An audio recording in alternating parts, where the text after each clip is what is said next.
Isang ordinaryong mall sa Ortigas, pero sa likod ng normal na araw-araw na pamimili. May isang kakaibang kwento na kumalat sa buong Pilipinas.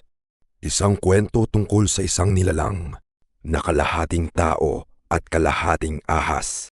May taong ahas nga ba sa Robinson's Galleria?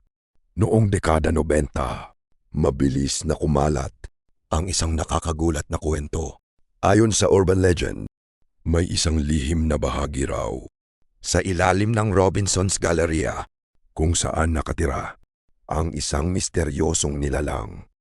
Ang nilalang na ito ay sinasabing kalahating tao at kalahating ahas. Habang lumalaganap ang kwento, iba't ibang bersyon ang nagsimulang lumitaw. Sa isang bersyon, sinasabing may mga kababaihang nawawala matapos pumasok sa fitting room. Sa isa namang bersyon, may mga empleyado raw na nakakita ng kakaibang nilalang sa mga lugar na hindi naaabot ng mga ordinaryong bisita. Habang ipinapasa ng mga tao ang kwento sa kanilang mga kaibigan at kamag-anak, lalo itong lumaki. Ngunit may isang problema.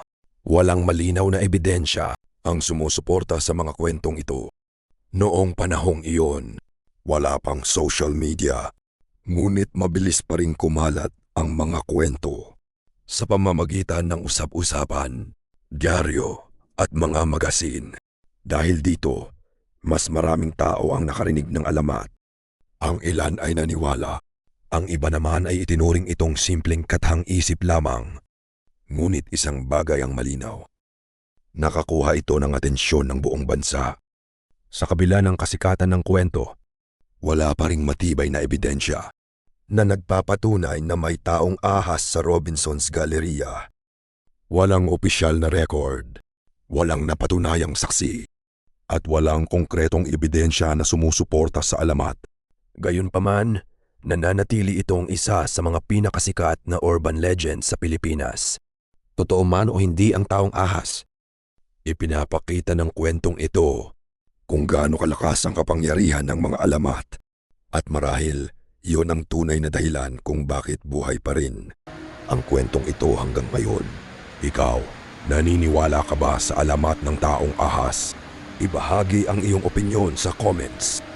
At para sa mas marami pang misteryo at urban legends, huwag kalimutang mag-subscribe sa Lost Signals PH.